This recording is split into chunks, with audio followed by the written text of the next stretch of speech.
This is a monk folktale. Yon Don Juan from Charles Johnson. Once upon a time, a monk king had 7 daughters. He said, "Go find husband for yourselves. Take this horse and this red-eyed dog. Follow the red-eyed dog. This dog will take you to the place where you find your husband." Bố thấu mua ít tu hoa tài mong, nữ mua xa lệnh tài, nữ hai trâu nữ chọn tài hai tìa. Nê nhẹ chế li môn chế yua nhẹ chí, cho tu nền thiết tu đế liêm mô nọ, cho nê mô. Nê lỡ đế cá, đế mô sọ khá tư, nê yô bỏ nê tu chí, nhót cho khăn đờ. 6 of the daughters said, "No, I won't go."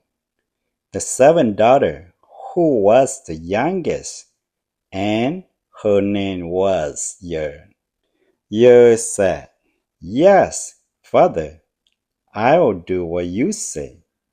So the youngest daughter took the horse and the red-eyed dog.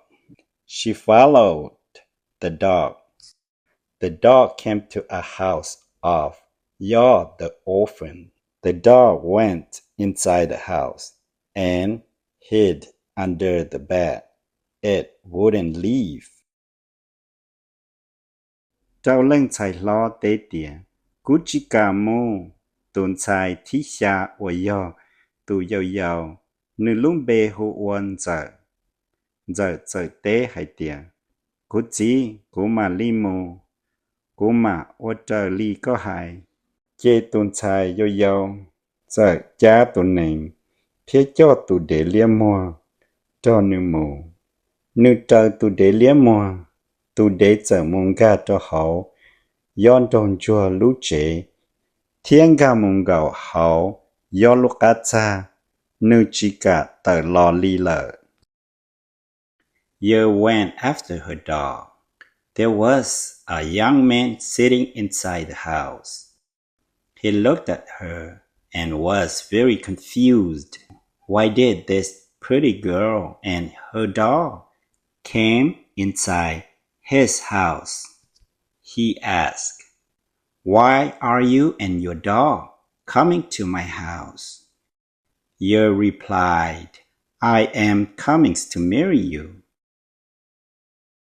Giờ chẳng ca lợi tù đế ca, nhớ hậu chế mua ít tu tú lùa, rậu hậu.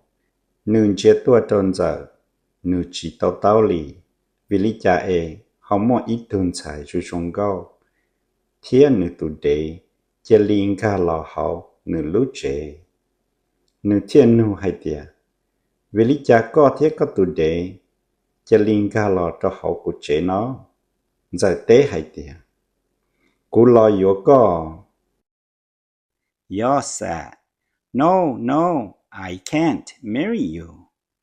I'm very poor. Also, you are too pretty to be my wife.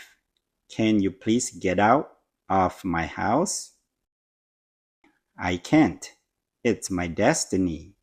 Answer Yer. Yor tried to push her out, but she refused to leave.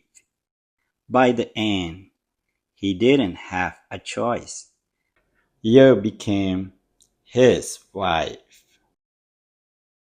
Yor hay tìa, chị tao, cú yếu chị tao có, cú yếu ít tuần nâng plua, chị ta linh đỡ lò, có rong gâu cha khó, yếu lọ ô của bọn nè, thó có tờ hấu của lúc chế mồ. Cú mồ chị tao, nữ yếu của cho mong, giải tế. Yon đĩa nương bầu trà lò, nữ yên chỉ cả tờ mù lì. Thảo cơ, do ta chú ý, giải thiết trải lọ ổ, nữ tù bó nè.